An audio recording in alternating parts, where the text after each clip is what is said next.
A statue was surrounded by a crowd of onlookers, but not long after, blood began to flow from the statue, and only then did they realize it was a corpse. By the time the police arrived at the scene, they immediately recognized this as the work of a serial killer.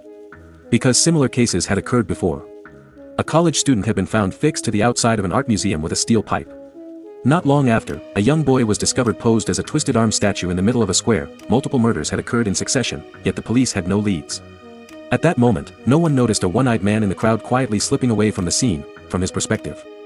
He quickly covered his eye, and through a screen in front of him, he saw a symbol identical to the one on the statue.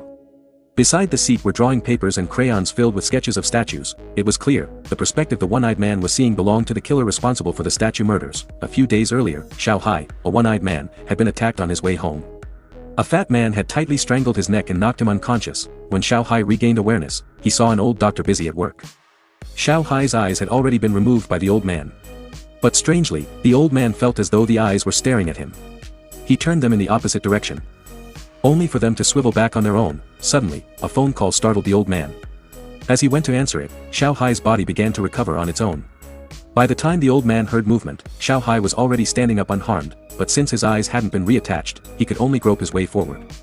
Soon, he grabbed one of the eyeballs, and instantly, it connected to him, restoring his vision. The old man, terrified by the sight, quickly called for help from the gang outside. Panicked, Xiao Hai didn't have time to retrieve his other eye and leaped out the window. From then on, Xiao Hai's remaining eye often throbbed painfully. One day, Xiao Hai encountered a group of thugs bullying an old man in the street. Kind-hearted, he stepped in to help, only to accidentally have his ear sliced off by one of the punks.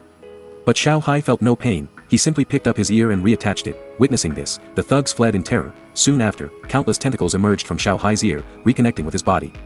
It turned out Xiao Hai had possessed the ability to regenerate his own body since childhood, but news of his power quickly reached the gang that had stolen his eye. They sent waves of thugs to hunt him down. Still, thanks to his near-immortal abilities, Xiao Hai narrowly escaped each time, but Xiao Hai had never seen the killer's face. Finding his eye felt like searching for a needle in the ocean. Then one day, his eye throbbed again, and he began seeing through the killer's vision. Through the killer's eyes, Xiao Hai quickly noted a female co-worker and the surrounding environment. He immediately recognized the location as somewhere he passed by on his way to work. That night, his eye connected with the killers again. He clearly saw a notebook filled with sketches of different human statues. He recalled the street statues he had seen earlier. After some online research, Xiao Hai suspected his eye had been transplanted into the killer. But what he didn't know was that the police had spotted him in surveillance footage from the latest statue crime scene. His eerie gaze had caught the detective's attention, and Xiao Hai was now a prime suspect.